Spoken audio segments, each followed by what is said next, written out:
تم پاگل ہو گئی ہو؟ اگر کسی کو کانوں کان خبر ہو گئی تو ہم دونوں سیدھے پھانسی چڑھ جائیں گے۔ ایک مردانہ آواز میں خوف اور شدید غصہ دونوں شامل تھے۔ مجھے پرواہ نہیں، میں اب مزید یہ بوجھ اور یہ گناہ اپنے سینے پر نہیں رکھ سکتی۔ تم نے مجھ سے جھوٹ بولا تھا، تم نے کہا تھا کہ تم اس کا کوئی مناسب بندوبست کرو گی، لیکن تم نے اسے کچرے میں کتوں کے آگے پھینک دیا۔ عورت کی آواز میں ہچکیاں، طرب اور پچھتاوا تھا۔ اپنی بکواس بند کرو، جو ہو گیا سو ہو گیا۔ اگر تم نے اپنا منہ کھولا تو یاد رکھنا، تمہاری لاش بھی اسی کچرے دان سے ملے گی اور کوئی رونے والا نہیں ہوگا۔ مرد نے اس کا بازو بے دردی سے مروڑتے ہوئے دھمکی دی اور اسے اندھیرے کمرے میں دھکا دے کر دروازہ بند کر دیا۔ یہ ایک ایسا خوفناک راز تھا جس کی گونج اور انجام برسوں بعد اسی شہر میں سنائی دینے والا تھا۔ میرا نام شگفتہ ہے۔ میں ایک انتہائی غریب اور پسماندہ گھرانے سے تعلق رکھتی تھی۔ میرے ابا ایک معمولی مزدور تھے جو سارا دن مٹی اور گاڑے میں لت پت رہتے تھے۔ ہم 5 بہنیں تھیں اور سب سے چھوٹا ایک بھائی تھا۔ میں اپنی بہنوں میں سب سے بڑی تھی، اس لیے گھر کی آدھی سے زیادہ ذمہ داریاں ہوش سنبھالتے ہی میرے کندھوں پر آ گئی تھیں۔ مڈل تک تعلیم حاصل کرنے کے بعد میں نے حالات کی نزاکت کو سمجھتے ہوئے گھرداری سنبھال لی تھی۔ غربت ہمارے گھر کے کچے صحن، ٹوٹی دیواروں اور ہمارے پیون لگے کپڑوں سے صاف جھلکتی تھی۔ ابا جان، آج مزدوری کیسی رہی؟ میں نے شام کو ابا کے گھر میں قدم رکھتے ہی مٹی کے پیالے میں پانی ان کی طرف بڑھاتے ہوئے پوچھا۔ بس بیٹی، آج تو دہاڑی بھی پوری نہیں ملی، ٹھیکیدار نے آدھے پیسے کاٹ لیے۔ ابا نے ماتھے کا پسینہ اپنی میلی چادر سے صاف کرتے ہوئے چارپائی پر بیٹھ کر دکھ سے جواب دیا۔ ان کی آواز میں ایک غریب باپ کی بے بسی صاف محسوس ہو رہی تھی۔ آپ فکر نہ کریں ابا، میں نے دال میں پانی ڈال دیا ہے، سب بہن بھائیوں کا پیٹ بھر جائے گا۔ میں نے مسکرانے کی کوشش کرتے ہوئے ان کے کھردرے اور زخمی ہاتھ دبائے۔ جیسے ہی میں جوان ہوئی تو ابا کو میری شادی کی فکر اندر ہی اندر دیمک کی طرح کھانے لگی۔ ہمارے معاشرے میں جوان بیٹی کے گھر میں بیٹھنا غریب ماں باپ کے لیے کسی کڑے امتحان اور بھاری بوجھ سے کم نہیں ہوتا۔ شگفتہ کے ابا، بچیاں تیزی سے بڑی ہو رہی ہیں، مجھے تو راتوں کو نیند نہیں آتی، لوگ باتیں بناتے ہیں۔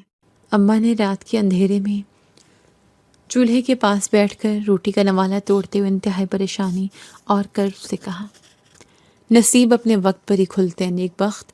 میں کون سا جان بوجھ کر اپنی بچی کو گھر بٹھائے ہوئے ہوں، سارا دن اینٹیں ڈھوتا ہوں، مزدوری سے فرصت ملی تو لوگوں کی منتیں کروں۔ ابا نے سر جھکا کر بے بسی سے جواب دیا اور اپنا کھانا وہیں چھوڑ دیا۔ اماں اکثر مجھے اپنے پاس بٹھا کر رو پڑتی ہیں اور کہتی، شگفتہ، تیری شادی ہو گئی تو باقی 4 بہنوں کے بھی راستے کھلیں گے اور ان کی بھی باری آئے گی۔ بھائی تو بھی بہت چھوٹا ہے، کمائی کے قابل ہونے میں اسے برسوں لگیں گے۔ اماں، آپ کیوں اتنا دل چھوٹا کرتی ہیں؟ اللہ کوئی نہ کوئی سبب ضرور بنائے گا۔ میں اماں کے آنسو صاف کرتے ہوئے انہیں تسلی دی تھی، لیکن میرا اپنا دل بھی نامعلوم خوف اور مستقبل کی فکر سے دھڑکتا رہتا تھا۔ آخرکار ہماری دعائیں سنی گئیں اور ایک دن ایک اچھے گھرانے سے میرا رشتہ ہے۔ لڑکا عمر میں مجھ سے تھوڑا بڑا تھا، لیکن وہ ایک مڈل کلاس اور کھاتے پیتے گھرانے سے تعلق رکھتے تھے، جبکہ ہم انتہائی نچلے اور غریب طبقے سے تھے۔ لو بھائی مبارک ہو، تمہاری تو قسمت کھل گئی ہے۔ محلے کی رشتے والی ماسی نے ہمارے کچے صحن میں آ کر خوشخبری سنائی۔ ماسی، ہم غریب لوگ ہیں، ہم تو بچے کو 2 جوڑوں میں رخصت کرنے کے سوا کچھ نہیں دے سکتے، جہیز کا تو ہم سوچ بھی نہیں سکتے، یہ رشتہ کیسے ہو سکتا ہے؟ اماں نے ہاتھ جوڑتے ہوئے اپنی مجبوری اور ڈر بیان کیا۔ ارے تم فکر نہ کرو بہن، لڑکے والوں کو جہیز نہیں، بس ایک سگھڑ کام کاج کرنے والی اور فرما بردار لڑکی چاہیے۔ میں نے تمہاری شگفتہ کی اتنی تعریف کی ہے کہ وہ فوراً مان گئے ہیں۔ ماسی کی اس تسلی بخش بات پر اماں نے فوراً سے ہاں کر دی۔ شادی کے دن قریب آ گئے۔ اماں نے جہیز نام کی تو کوئی چیز نہیں دی تھی، کیونکہ ابا جتنا کماتے تھے اس سے ہم بہن بھائیوں کا پیٹ ہی بمشکل پلتا تھا۔ پرانے کپڑوں کو کاٹ کر کچھ نئے سوٹ بنائے گئے اور چند برتن جو اماں نے سالوں سے جوڑ کر رکھے تھے وہی میرا کل اثاثہ تھے۔ ایک انتہائی سادہ سی تقریب میں میرا نکاح ہوا اور میں بیاہ کر اپنے سسرال آ گئی۔ میرا شوہر ماجد ایک سمجھدار، سلجھا ہوا اور نرم دل انسان تھا۔ وہ میری غربت یا میرے لائے ہوئے معمولی سامان پر کبھی حرف شکایت زبان پر نہ لایا۔ شگفتہ، تم اس گھر میں میری عزت ہو، مجھے اس بات سے کوئی غرض نہیں کہ تم کیا لائے ہو اور کیا نہیں، میں تمہیں ہمیشہ خوش رکھوں گا۔ شادی کی پہلی رات ماجد نے میرا ہاتھ تھام کر بڑی محبت اور نرمی سے کہا تھا، آپ کا یہ مان ہی میرے لیے سب سے بڑا جہیز اور اثاثہ ہے۔ میں نے نم آنکھوں سے مسکراتے ہوئے جواب دیا۔ اس کی یہ بات میرے دل میں اتر گئی اور میں اس کے ساتھ بہت خوش رہنے لگی۔ لیکن میرے سسرال والوں کا سلوک میرے ساتھ کچھ اتنا بہتر نہیں تھا۔ ماجد کے 2 اور بھائی تھے اور ان کی بیویاں یعنی میری جٹھانی اور دیورانی اچھے اور کھاتے پیتے گھرانوں سے تعلق رکھتی تھیں۔ انہوں نے جہیز میں فرنیچر، گاڑیاں، الیکٹرانکس اور بھاری سونا لایا تھا۔ دیکھو تو سارا دن کیسے چپ چاپ بیٹھی رہتی ہے، جیسے گونگی ہو۔ غریبوں کی بیٹیاں ایسی ہی ہوتی ہیں، نہ بولنے کا سلیقہ نہ پہننے کا ڈھنگ۔ میری ساس نے ایک دن صحن میں چارپائی پر بیٹھ کر میری جٹھانی سے کہا۔ ان کی آواز جان بوجھ کر اتنی اونچی تھی کہ کچن میں کھڑی مجھے صاف سنائی دے رہی تھی۔ امی جی، چھوڑے اسے، ہم تو اس کے پاس بیٹھنا بھی پسند نہیں کرتے۔ نہ جانے ماجد بھائی کو اس بکھارن میں کیا نظر آ گیا۔ جٹھانی نے اپنے سونے کے کنگن کھنکھناتے ہوئے انتہائی حقارت سے جواب دیا۔ میں کچن کے دروازے کے پیچھے کھڑی خاموشی سے آنسو بہاتی رہی۔ میں نے باہر نکل کر ان سے کوئی بحث نہیں کی۔ میری ساس ان دونوں بہوؤں کو سیانکوں پر بٹھاتی، انہیں عزت دیتی اور مجھے گھر کی نوکرانیوں کی طرح ٹریٹ کرتی۔ صبح سویرے اٹھ کر پورے گھر کا ناشتہ بنانا، جھاڑو پونچھا کرنا، کپڑے دھونا اور سب کے نخرے اٹھانا میری ذمہ داری تھی۔ شگفتہ، میری چائے ابھی تک کیوں نہیں آئی؟ کیا سارا دن کچن میں سوتی رہتی ہو؟ دیورانی نے اپنے کمرے سے چلا کر سخت آواز لگائی۔ بس لا رہی ہوں بھابھی، دودھ ابل رہا تھا۔ میں نے جلدی سے کپ ٹرے میں رکھتے ہوئے گھبرا کر جواب دیا، لیکن میرے شوہر کی محبت میرے ساتھ تھی۔ ماجد شام کو کام سے واپس آتا تو میری ساری تھکن دور ہو جاتی۔ میرے لیے اس کی ایک مسکراہٹ ہی سب کچھ تھی۔ جب وہ میرے پاس ہوتا تو مجھے کسی کے تانوں کی کوئی پرواہ نہیں ہوتی تھی۔ میری شادی کو بھی بمشکل 5 مہینے ہی ہوئے تھے کہ میرے شوہر نے روزگار کے سلسلے میں باہر جانے کا فیصلہ کر لیا۔ امجد نے ایک رات اداسی سے میرا ہاتھ اپنے ہاتھوں میں لے کر مجھے اپنے فیصلے سے آگاہ کیا۔ آپ مجھے چھوڑ کر جائیں گے تو میں یہاں اکیلی کیسے رہوں گی؟ مجھے ان کے تانوں کی پرواہ نہیں، میں روکھی سوکھی کھا لوں گی، بس آپ میرے پاس رہیں۔ میں نے روتے ہوئے اس کا ہاتھ مضبوطی سے پکڑ لیا۔ ہمت کرو میری جان، یہ ہماری بہتر زندگی کے لیے بہت ضروری ہے۔ میں بہت جلد واپس آؤں گا، یہ میرا تم سے وعدہ ہے۔ اس نے میرے آنسو صاف کرتے ہوئے مجھے گلے لگا کر تسلی دی۔ آخرکار وہ کڑا دن آ گیا جب ماجد مجھے روتا بلکتا چھوڑ کر دوسرے ملک چلا گیا۔ اس کے جانے کے بعد تو جیسے میرے سسرال والوں کو مجھ پر ظلم کرنے کی کھلی چھوٹ مل گئی۔ ماجد مجھے ہر مہینے الگ سے میرا جیب خرچ بھیجتا تھا، جس کا علم ایک دن میری ساس کو ہو گیا۔ یہ کیا نیا طریقہ ہے؟ بیٹا کمائے اور بہو کے ہاتھ پر پیسے رکھ دے؟ اس گھر کے خرچے کیا فرشتوں نے اٹھانے ہیں؟ لاؤ یہ پیسے ادھر میرے ہاتھ میں دو۔ ساس نے ایک دن میرے کمرے میں آ کر غصے سے چیختے ہوئے مجھ سے وہ پیسے چھین لیے جو ماجد نے مجھے اپنے ذاتی خرچ کے لیے بھیجے تھے۔ امی جی، یہ ماجد نے میری ضرورت کے لیے بھیجے تھے، مجھے کچھ کپڑے بنانے تھے۔ میں نے ڈرتے ڈرتے دبی آواز میں احتجاج کیا۔ تمہاری کیا ضرورتیں؟ گھر میں پڑی رہتی ہو، جو ملتا ہے کھا لیتی ہو۔ یہ پیسے آج کے بعد سیدھے میرے ہاتھ میں آئیں گے۔ وہ مجھے سخت نظروں سے گھورتی ہوئی کمرے سے باہر نکل گئی۔ میری جیٹھانی اور دیورانیوں کو یہ بات بالکل اچھی نہیں لگتی تھی کہ ماجد میری اتنی پرواہ کرتا ہے۔ میرے شوہر کے باہر جانے کے بعد میری ساس نے مجھے باقاعدہ نوکرانیوں کی طرح سمجھنا شروع کر دیا تھا۔ اپنی دیورانی جیٹھانیوں، ان کے بچوں اور ساس سسر کا سارا کام میں کرتی۔ صبح فجر سے رات گئے تک میں ایک بغیر تنخواہ کے ملازمہ کی طرح مشین بنی چلتی رہتی۔ اگر کبھی کبھار بخار سے تپ رہی ہوتی یا بیمار پڑ جاتی تو مجھے کوئی پوچھنے والا بھی نہ تھا۔ بیماری کا بہانہ بنا کر لیٹ گئی ہے، کام چورا رات، اٹھو اور جا کر رات کا کھانا تیار کرو، تمہارے سسر آنے والے ہیں اور بچوں کو بھی بھوک لگی ہے۔ ساس نے میرے سرہانے کھڑے ہو کر بے دردی سے حکم دیا، حالانکہ میں تیز بخار سے کانپ رہی تھی۔ امی جی، میرے سر میں بہت شدید درد ہے، آج بھابھی سے کہہ دیں وہ کھانا بنا لیں، مجھ سے کھڑا نہیں ہوا جا رہا۔ میں نے کراتے ہوئے التجا کی۔ وہ تیرے باپ کی نوکر ہیں جو تیرے حصے کا کام کریں گی؟ چپ چاپ اٹھ کر کچن میں جاؤ، ورنہ ماجد کو فون کر کے بتا دوں گی کہ تم سارا دن یہاں نخرے دکھاتی ہو اور لڑائیاں کرتی ہو۔ انہوں نے مجھے کھلی دھمکی دی۔ میں نے خاموشی سے دوپٹہ سر پر درست کیا اور گرتی پڑتی کچن کی طرف چل پڑی۔ ایسے ہی ظلم و ستم سہتے دن گزرتے گئے۔ میرے شوہر کو ملک سے گئے 1 سال کا طویل اور کٹھن عرصہ ہو چکا تھا۔ ان کا کہنا تھا کہ وہ 1.5 سال مکمل ہونے کے بعد چھٹی لے کر واپس آئیں گے۔ میں شدت سے ان کی واپسی کا انتظار کر رہی تھی۔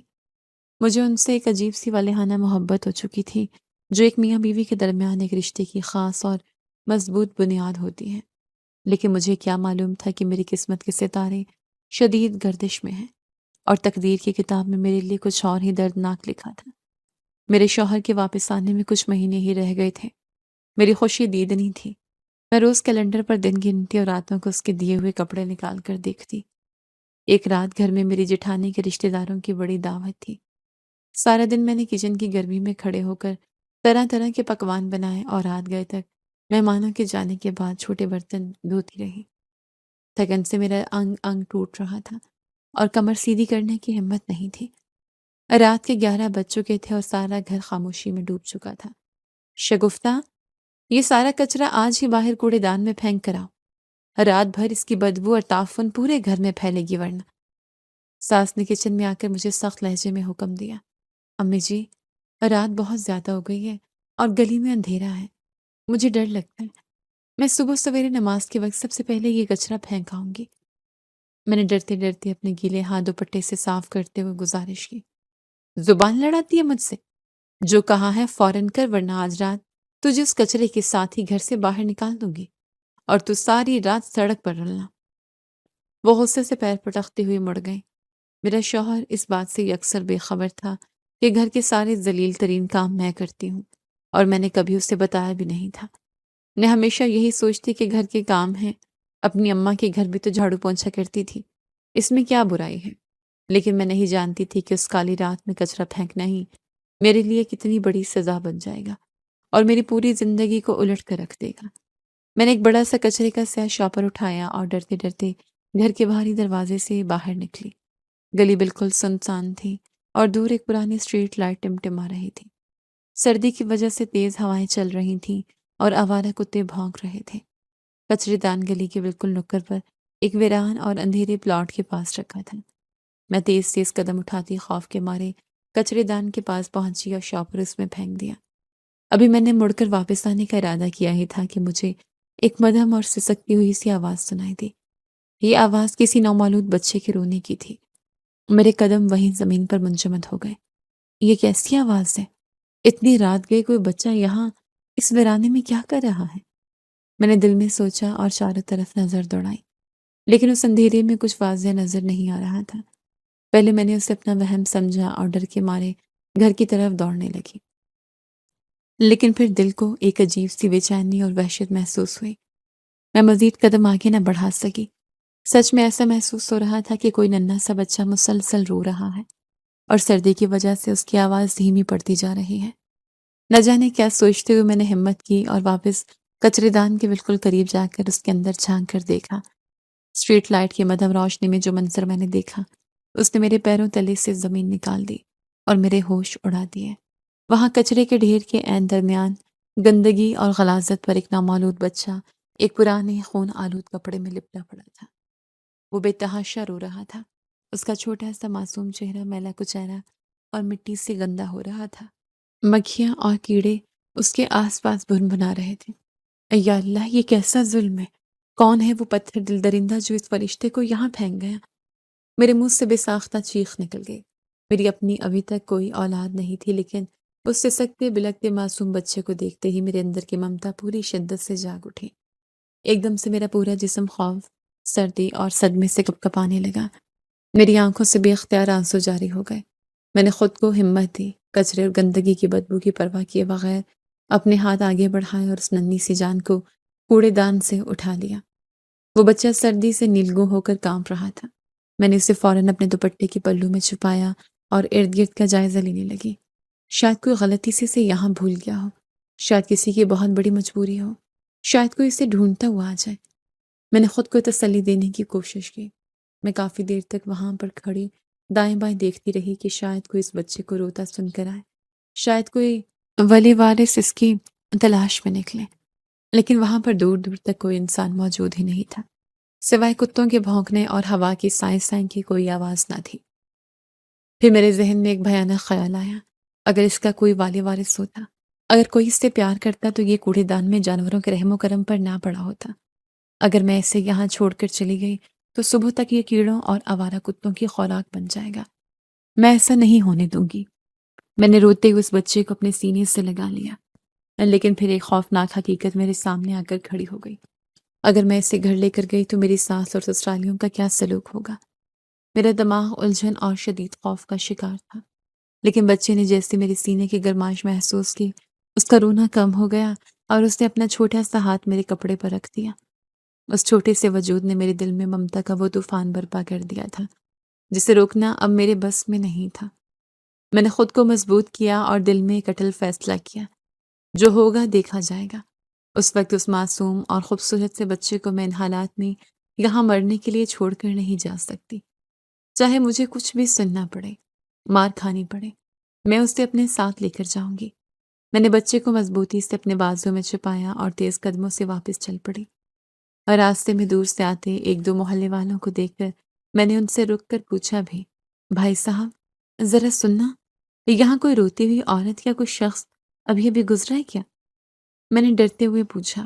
نہیں بی بی، ہم نے تو کسی کو نہیں دیکھا۔ تم اتنے رات گئے یہاں کیا کر رہی ہو؟ انہوں نے نفی میں سر ہلا کر مجھے مشکوک نظروں سے دیکھا۔ کوئی بھی اس بچے کے بارے میں کچھ نہیں جانتا تھا۔ آخرکار طویل اور بھاری قدم اٹھاتے ہوئے میں نے اس بچے کو لے کر اپنے سسرال کے دروازے پر پہنچی۔ رات کی تاریکی میں صحن کا پیلا بلب ایک عجیب سی وحشت پھیلا رہا تھا۔ سرد ہوا کے تیز جھونکے میرے وجود کو کم اور میری روح کو زیادہ کپکپا رہے تھے۔ میں سسرال کے باہری دروازے کے بالکل پاس کھڑی تھی اور میری ساس کی غضبناک آنکھیں میرے دوپٹے میں چھپے اس ننھے اور میلے وجود کو مسلسل گھور رہی تھیں۔ ان کے چہرے پر موجود جھریاں غصے کی شدت سے تن گئی تھیں اور وہ کسی بھوکی شیرنی کی طرح میری طرف لپکی۔ یہ تیرے ہاتھوں میں کیا ہے شگفتہ؟ رات کے اس پہر تو کچرا پھینکنے گئی تھی یا کوئی نیا گل کھلانے گئی تھی؟ میری ساس نے میرے بالکل قریب آ کر زہر اگلتے ہوئے انتہائی سخت لہجے میں پوچھا۔ ان کی آواز میں چھپی نفرت صاف محسوس ہو رہی تھی۔ امی جی، یہ ایک معصوم جان ہے، کوئی ظالم اسے گلی کے نکر والے کوڑے دان میں مرنے کے لیے پھینک گیا تھا۔ مجھ سے اس کا رونا تڑپنا برداشت نہیں ہوا تو میں اسے اٹھا لائی۔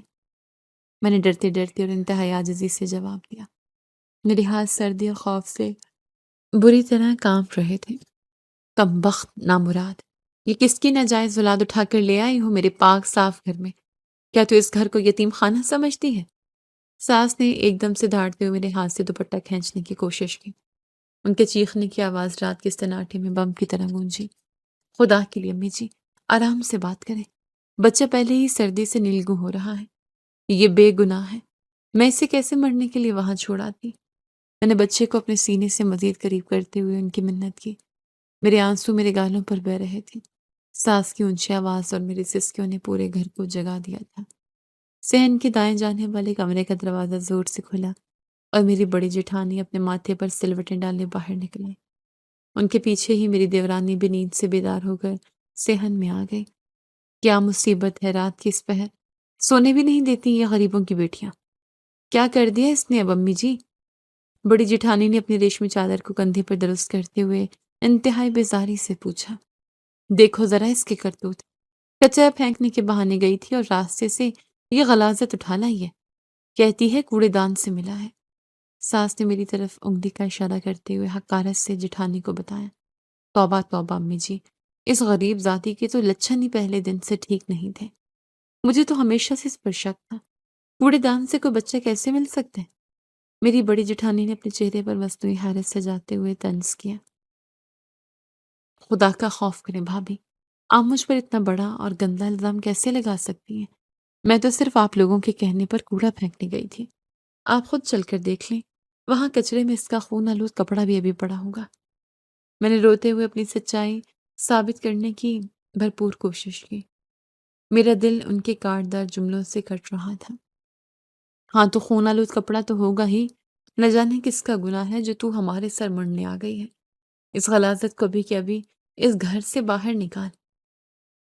دیورانی نے بھی اپنی زبان کی کینچی چلاتے ہوئے انتہائی حقارت سے مجھ پر وار کیا۔ ننھے بچے نے شاید ان کی سخت آوازوں اور سردی محسوس کر لی تھی۔ اس نے میرے سینے سے لگ کر زور زور سے رونا شروع کر دیا۔ اس کی دھیمی اور کمزور آواز میرے دل میں جھریوں کی طرح اتر رہی تھی۔ لیکن سامنے کھڑی تینوں عورتوں کے چہروں پر رحم کا کوئی نام و نشان تک نہیں تھا۔ اسے میرے بیٹے کے گھر سے دفع کرو ابھی۔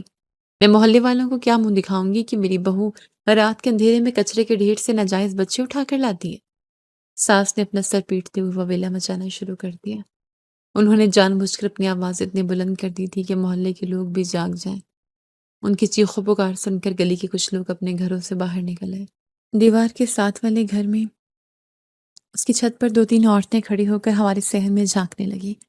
مین گیٹ پر بھی محلے کی دو بوڑھی عورتوں نے دستک دے کر دروازہ کھول لیا۔ ارے بہن جی، کیا ہوا؟ خیریت تو ہے؟ رات کے اس پہر اتنی چیخو پکار کیوں مچی ہے؟ سب ٹھیک تو ہے؟ محلے کی ایک بوڑھی عورت سغرا بی بی نے دروازے کے اندر قدم رکھتے ہوئے تشویش سے پوچھا۔ ان کے پیچھے چند اور چہرے بھی سوالیہ نشان بنے کھڑے تھے۔ کون سی خیریت سغرا بی بی؟ اس بد کردار نے تو آج ہماری ناک کٹوا دی ہے اور ہماری خاندانی عزت کو خاک میں ملا دیا ہے۔ میرے بیٹے ماجد کو تو اس ملک سے گئے 1 سال سے زیادہ کا عرصہ ہو چکا ہے، لیکن یہ بد کردار عورت نہ جانے کس کا گند اپنے سینے سے لگائے پھر رہی ہے۔ ساس نے پوری گلی میں میری عزت کو سر عام نیلام کرتے ہوئے مجھ پر وہ جھوٹا الزام تراشا جس کا میں سوچ بھی نہیں سکتی تھی۔ میں صدمے سے پتھر ہو گئی۔ میری سماعتیں سائیں سائیں کرنے لگی۔ یہ ایک ایسا الزام تھا جو کسی بھی پاک دامن عورت کو زندہ درگور کرنے کے لیے کافی تھا۔ توبہ توبہ، کیسی بے حیا عورت ہے! شوہر پردیس میں خون پسینہ ایک کر رہا ہے اور یہ یہاں منہ کالا کروا رہی ہے۔ ایک پڑوسن نے اپنا دوپٹہ دانتوں میں دباتے ہوئے طنز انداز میں تبصرہ کیا۔ ہمیں تو شکل سے ہی بڑی چالاک لگتی تھی۔ غریب گھرانوں کی لڑکیاں ہوتی ہی ایسی ہیں، پیسے اور لالچ میں کچھ بھی کر گزرتی ہیں۔ دوسری عورت نے بڑی جٹھانی کے ہاں میں ہاں ملاتے ہوئے مجھ پر لان تان کی۔ امی جی، آپ یہ کیا کہہ رہی ہیں؟ آپ تو جانتی ہیں میں 24 گھنٹے آپ کی نظروں کے سامنے اس گھر میں جانوروں کی طرح کام کرتی ہوں۔ میں کبھی گھر کی دہلیز سے باہر نہیں نکلی۔ میں سچ میں یہ بچہ کوڑے دان سے اٹھا کر لائی ہوں۔ مجھے اس کی ماں باپ کا کوئی علم نہیں۔ مجھ پر رحم کریں، ایسا گندا الزام نہ لگائیں۔ میں نے روتے ہوئے ساس کے قدموں میں گرنے کی کوشش کی اور گڑ گڑا کر التجا کی۔ مجھ سے دور رہو بد کردار عورت، مجھے چھونے کی ضرورت نہیں۔ تو میرے معصوم بیٹے کو دھوکہ دے رہی ہے۔ تو نے اس کی غیر موجودگی میں یہ گناہ کیا ہے اور اب اسے کچرے دان کا نام دے کر اپنی سیاہکاری چھپانا چاہتی ہے۔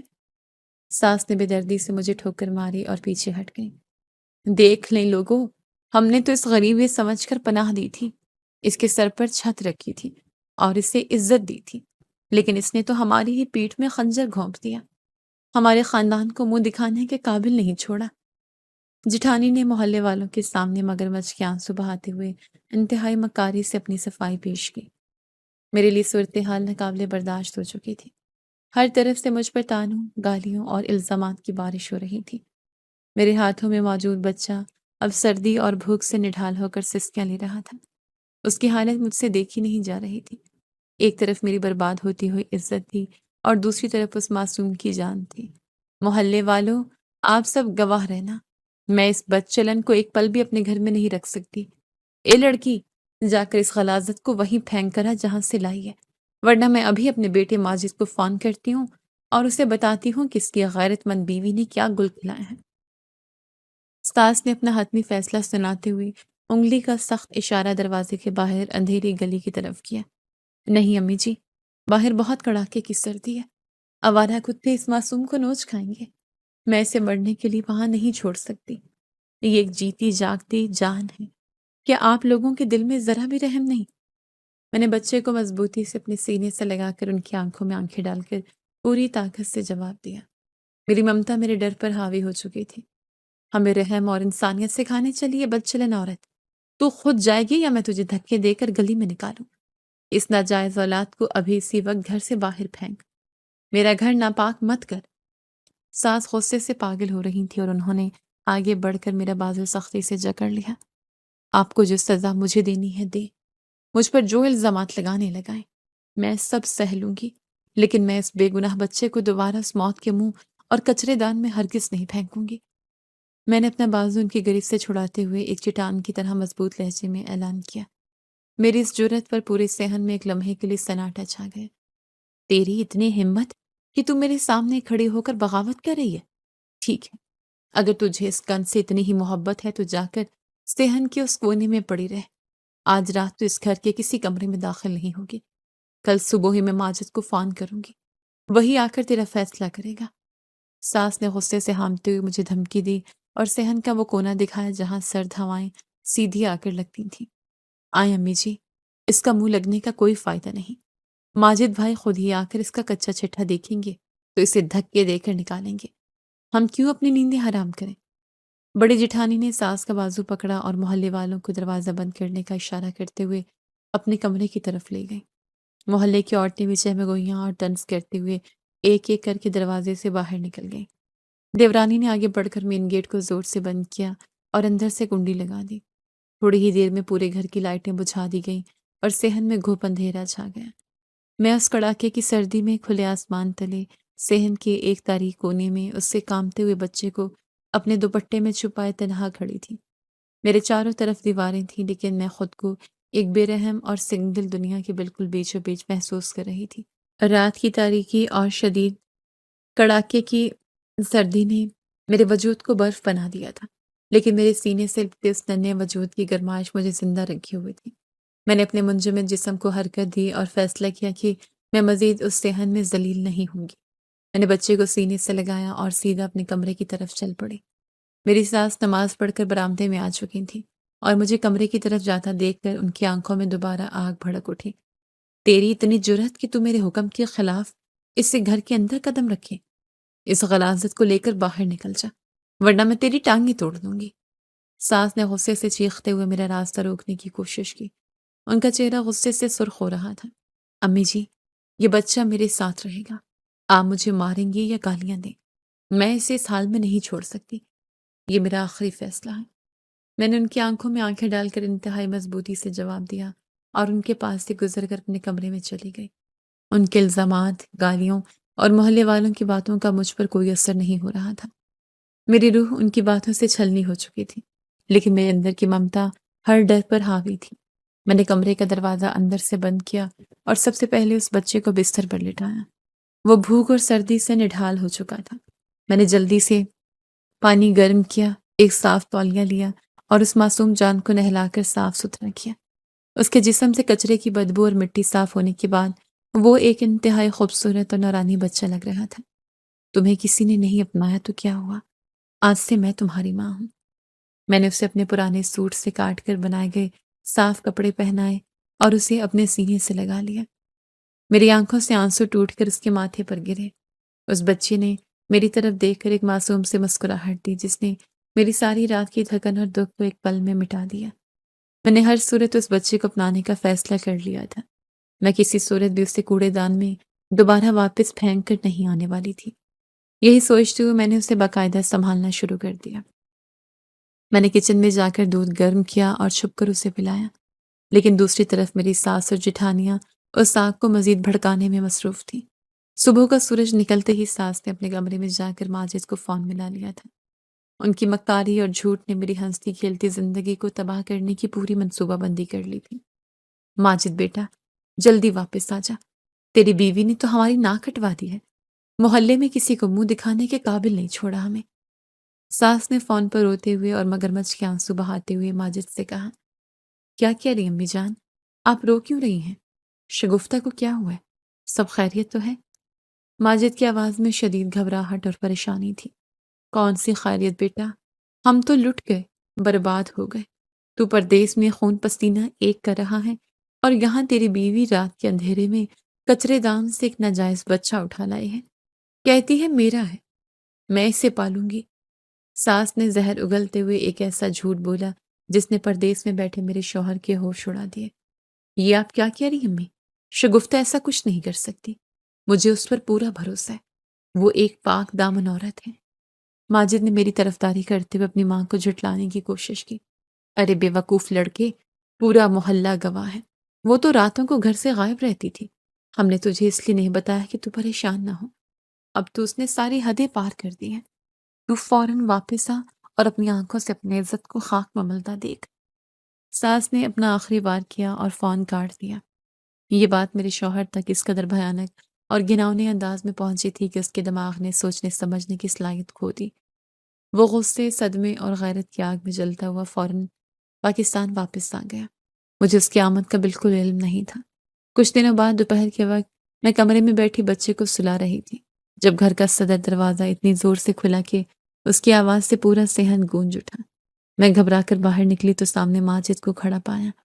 اس کی آنکھیں غصے سے سرخ تھیں، چہرے پر ہوائیں اڑ رہی تھیں اور اس کا سینہ تیزی سے دھڑک رہا تھا۔ میری ساس اور جٹھانیاں صحن میں کھڑی فتح مندانہ مسکراہٹ کے ساتھ مجھے دیکھ رہی تھیں۔ ماجد، آپ آ گئے؟ آپ کو اندازہ نہیں مجھے آپ کی کتنی ضرورت تھی۔ دیکھیے، ان لوگوں نے مجھ پر کیسے کیسے گندے الزامات لگائے ہیں۔ میں خوشی اور امید سے روتی ہوئی اس کی طرف بڑھی۔ مجھے لگا تھا کہ میرا محافظ آ گیا ہے، وہ ان سب کو چپ کروا دے گا، لیکن ماجد نے آگے بڑھ کر پوری طاقت سے میرا بازو پکڑ لیا۔ اس کی گرفت اتنی سخت تھی کہ مجھے لگا میری ہڈیاں ٹوٹ جائیں گی۔ اپنی بکواس بند رکھو شگفتہ، تم نے میرے منہ پر کالک مل دی۔ میں نے تم پر اندھا اعتبار کیا، تم سے محبت کی، تمہارے لیے پردیس کی خاک چھانی، لیکن تم تو بد کردار نکلی۔ ماجد نے مجھ پر چیختے ہوئے مجھے زور سے جھنجھوڑا۔ اس کے منہ سے نکلنے والے الفاظ نے میرے پیروں تلے سے زمین کھینچ لی۔ خدا کے لیے ماجد، میری بات سنیں۔ آپ ان کی باتوں میں آ رہے ہیں؟ میں آپ کی شگفتہ ہوں۔ یہ بچہ مجھے کوڑے دان میں ملا تھا، مجھے اس پر رحم آ گیا تھا، بس میرا اس سے کوئی تعلق نہیں۔ میں نے گڑ گڑاتے ہوئے ہاتھ جوڑ کر اس سے سچائی بتانے کی کوشش کی۔ کون سا کچرے دان؟ کیا کچرے دان سے بچے ملتے ہیں؟ تم نے میری غیر موجودگی کا فائدہ اٹھانا اور اب معصوم بن رہی ہو۔ میں نے اپنی ماں کی باتوں پر یقین نہیں کیا تھا، لیکن آج اپنی آنکھوں سے تمہیں اس غلاظت کو سینے سے لگائے دیکھ لیا ہے۔ ماجد نے انتہائی حقارت سے میرے آنسوں کو نظر انداز کرتے ہوئے فیصلہ کن لہجے میں کہا، ماجد، آپ مجھے مار لیں، پیٹ لیں، لیکن میرے کردار پر انگلی مت اٹھائیں۔ میں نے آج تک آپ کے سوا کسی غیر مرد کی طرف آنکھ اٹھا کر بھی نہیں دیکھا۔ یہ ایک معصوم جان ہے، میں اسے کیسے مرنے دیتی؟ میں نے روتے ہوئے اس کے قدموں میں گرنے کی کوشش کی۔ مجھے تمہاری کوئی صفائی نہیں سننی۔ تمہارے جیسی گھٹیا اور بد کردار عورت کے لیے میرے گھر اور میرے دل میں کوئی جگہ نہیں۔ ابھی اسی وقت میرے گھر سے نکل جاؤ۔ ماجد نے مجھے بازو سے پکڑ کر کھینچا اور صحن سے گھسیٹتے ہوئے گھر کے صدر دروازے کی طرف لے گیا۔ میری ساس اور جٹھانیاں تماشائی بنی یہ سب دیکھ رہی تھیں۔ کسی ایک نے بھی آگے بڑھ کر ماجد کو روکنے یا حقیقت بتانے کی زحمت نہیں کی۔ ماجد نے دروازہ کھولا اور مجھے دھکا دے کر گلی میں پھینک دیا۔ میں زمین پر گر پڑی، لیکن میں نے بچے کو اپنے وجود سے بچا لیا تاکہ اسے چوٹ نہ لگے۔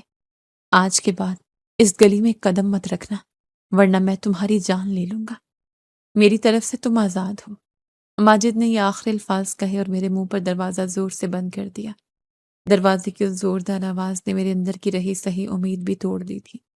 جس شخص پر مجھے سب سے زیادہ مان تھا، جس کی محبت کے بھروسے میں نے سسرال کی ہر قید اور ہر ظلم سہا تھا، آج اس نے مجھ پر بد کرداری کا لیبل لگا کر مجھے سڑک پر پھینک دیا تھا۔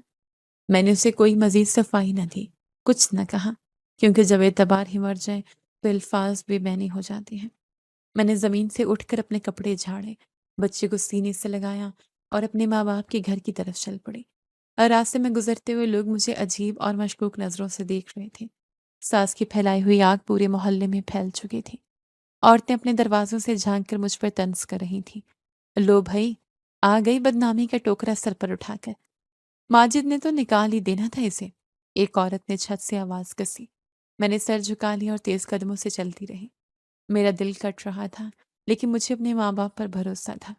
مجھے یقین تھا کہ میری اماں اور ابا مجھے سینے سے لگا لیں گے، وہ میری سچائی کو سمجھیں گے۔ طویل پیدل سفر کے بعد میں اپنے محلے میں پہنچی اور اپنے گھر کے پرانے اور کچے دروازے پر دستک دی۔ تھوڑی دیر بعد اماں نے دروازہ کھولا۔ ان کی آنکھیں سوجی ہوئی تھیں اور چہرہ خوف اور شرمندگی سے زرد پڑ رہا تھا۔ وہ مجھے اور میری گود میں موجود بچے کو دیکھ کر پیچھے ہٹ گئی۔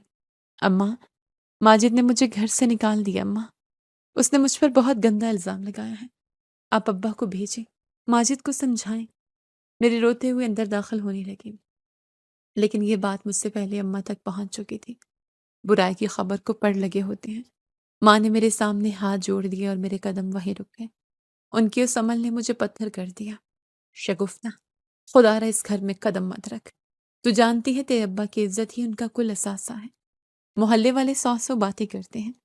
یہ خبر جنگل کی آگ کی طرح پورے علاقے میں پھیل چکی ہے کہ تو کسی کا ناجائز بچہ اٹھا لائی ہے۔ ماں نے روتے ہوئے منت کرتے ہوئے مجھے دہلیز پر ہی روک دیا۔ اماں، آپ بھی لوگوں کی باتوں میں آ گئی۔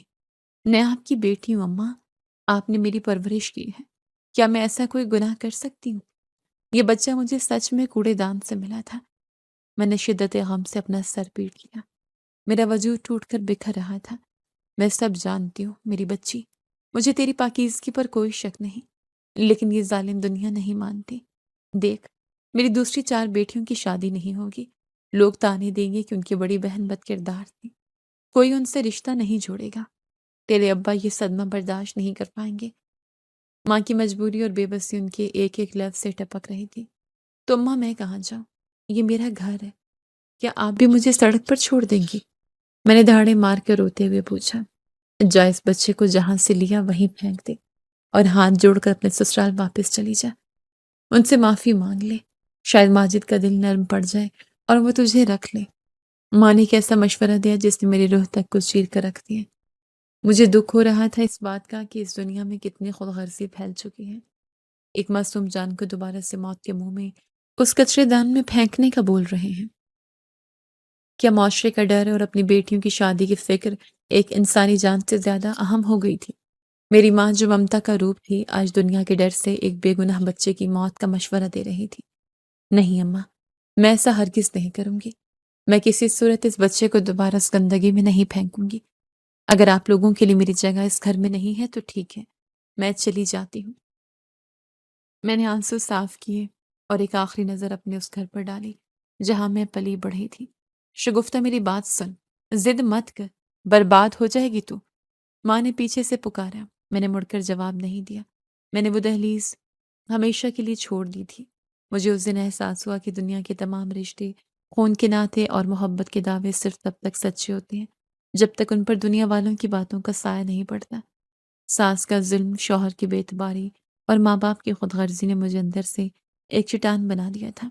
میں بچے کو سینے سے لگائے انہوں گلیوں سے نکل کر ایک انجانی اور ویران منزل کی طرف چل پڑی، جہاں کوئی مجھے جاننے والا نہیں تھا، جہاں مجھ پر کوئی انگلی اٹھانے والا نہیں۔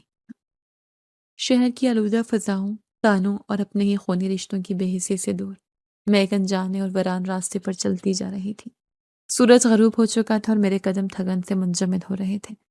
طویل مسافت کے بعد ایک سنسان علاقے میں مجھے مٹی اور گارے سے بنی ایک چھوٹی سی لاوارث جھونپڑی نظر آئی، جس کے چھت پر سوکھی گھاس اور ٹوٹی ہوئی لکڑیاں پڑی تھیں۔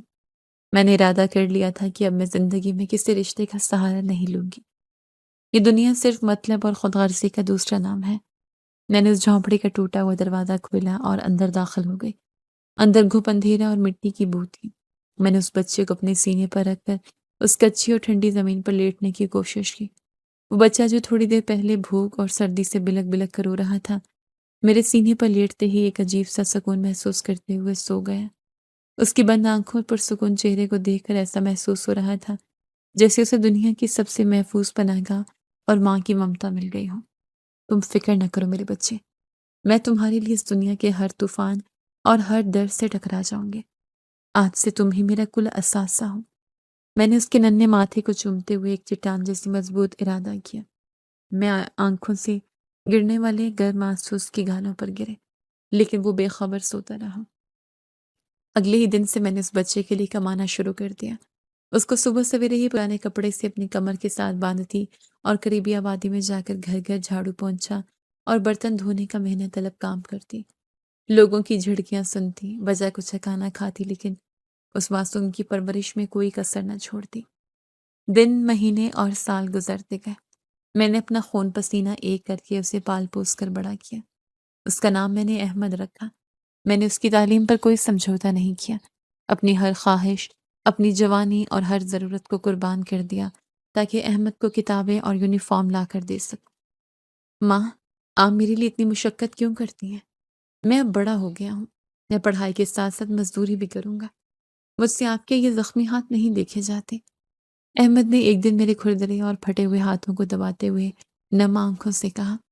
اس کی آواز میں میرے لیے شدید درد تھا۔ نہیں میرے بچے، تمہارا کام صرف پڑھنا اور ایک قابل انسان بننا ہے۔ میری محنت کا صلہ تمہاری کامیابی ہے۔ جس دن تم کچھ بن جاؤ گے، میری ساری تھکن اتر جائے گی۔ میں نے اس کے ماتھے پر پیار دیتے ہوئے مسکرا کر جواب دیا۔ وقت کے ساتھ ساتھ کچھ رشتے صرف احساس کے ہوتے ہیں، لیکن جب وہ اپنے بن جاتے ہیں تو ان سے اتنی اپنائیت ہوتی ہے کہ محسوس ہی نہیں ہوتا کہ وہ محض احساس کے رشتے ہیں۔ مجھے بھی وہ بچہ احمد جس کے ماں باپ کا کچھ معلوم نہیں تھا، اس کو ماں اور باپ بن کر پالا، اور اس سے اپنی سگی اولاد سے بھی 1000 گنا زیادہ محبت ہو گئی۔ مجھے کبھی لگتا ہی نہیں تھا کہ وہ میری سگی اولاد نہیں، مجھے ایسے لگتا تھا جیسے میرے ہی وجود سے اس نے جنم لیا ہو۔ میرا بیٹا احمد پڑھ لکھ گیا، اس نے اعلیٰ تعلیم حاصل کی اور اپنی محنت اور قابلیت کے بلبوتے پر ایک ملٹی نیشنل کمپنی میں بہت بڑا افسر بن گیا۔ اس نے اپنی پہلی تنخواہ سے شہر کے ایک پوش علاقے میں ایک خوبصورت اور پرتعیش گھر خریدا اور مجھے اس ٹوٹی ہوئی جھونپڑی سے نکال کر اس محل میں لے آیا۔ ایک شام میں اور احمد اپنے نئے گھر کے خوبصورت لان میں بیٹھے چائے پی رہے تھے کہ چوکیدار نے آ کر بتایا کہ ایک غریب اور خستہ حال بوڑھی عورت دروازے پر کھڑی رو رہی ہے اور مجھ سے ملنے کی ضد کر رہی ہے۔ میں نے چوکیدار کو اسے اندر بھیجنے کا اشارہ کیا۔ جیسے ہی وہ عورت لڑکھڑاتی ہوئی لاٹھی کے سہارے سامنے آئی، میری آنکھیں کھلی کی کھلی رہ گئی۔ وہ کوئی اور نہیں، میری ساس تھی۔ اس کے کپڑے جگہ جگہ سے پھٹے ہوئے تھے، چہرے پر بے شمار جھریاں تھیں، وہ بھوک سے نڈھال لگ رہی تھی اور اس کی آنکھوں میں شدید ندامت کے آنسو تھے۔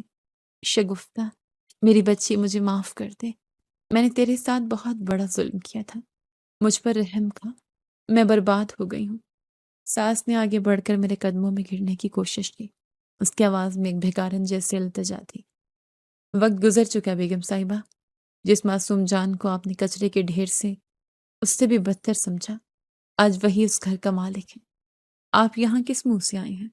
میں نے فوراً پیچھے ہٹتے ہوئے انتہائی سرد، سخت اور تلخ لہجے میں پوچھا۔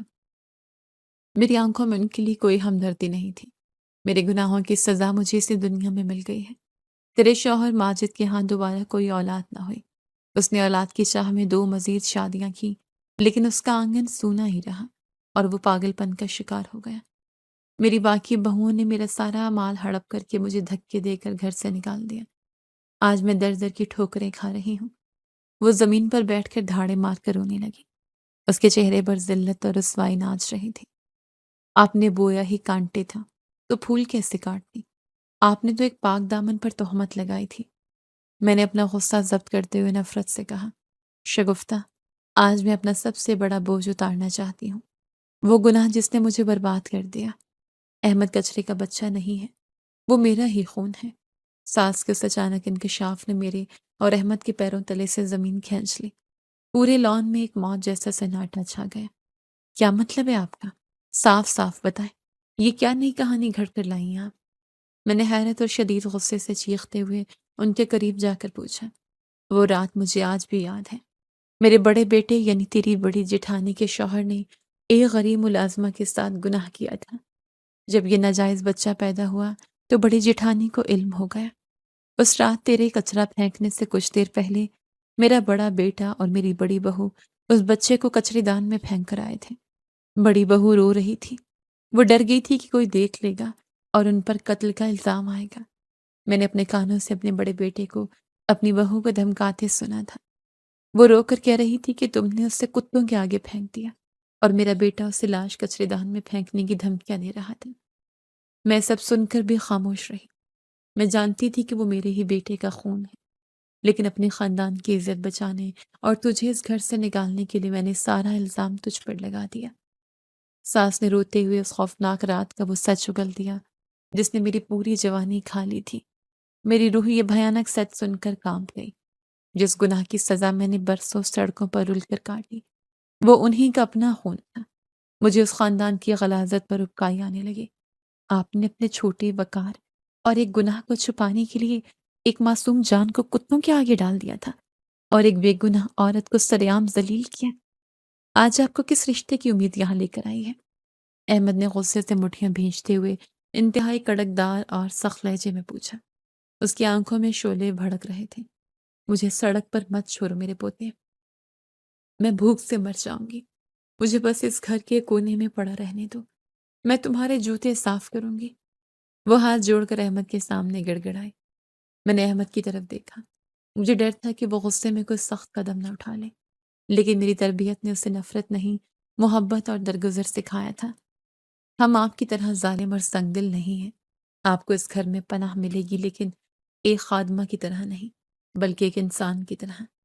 میری ماں نے مجھے رشتوں کی قدر کرنا اور نفرت کو مٹھانا سکھایا ہے۔ احمد نے انتہائی فیصلہ کن اور پروقار انداز میں کہا اور اپنے ملازم کو اندر گیسٹ روم میں لے جانے کا کہا اور ان کے کھانے کا بندوبست کرنے کا کہا۔ آج وہی لوگ حیران اور پریشان ہیں جنہوں نے مجھ پر الزام لگایا تھا۔ میرے بیٹے کی شان و شوکت اور اس کی میرے لیے عزت دیکھ کر ان کی آنکھیں پھٹی کی پھٹی رہ گئی ہیں۔ میرے بیٹے نے ان سب کو معاف کر دیا، حالانکہ وہ انہیں برباد کرنے کی طاقت رکھتا تھا۔ احمد نے اپنی نیک کمائی اور محنت سے شہر کے وسط میں ایک بہت بڑا اور شاندار یتیم خانہ بنایا، جہاں بے سہارا اور ایسے کچرے دانوں میں گرائے گئے بچوں کو حفاظت، اعلیٰ تعلیم اور بے پناہ محبت دی جاتی ہے۔ میں آج بھی اسی یتیم خانے میں ہزاروں بے سہارا بچوں کی ماں ہوں۔ ان کے سر پر ہاتھ رکھتی ہوں اور انہیں قابل انسان بناتی ہوں۔ لیکن میرا بیٹا احمد میرے لیے اس دنیا کی سب سے بڑی نعمتوں میں سے ایک نعمت ہے۔ شاید اللہ تعالیٰ نے ایسے ہی اسے میرے نصیب میں لکھا تھا تاکہ میں ممتا کے اصل معنی سمجھ سکوں۔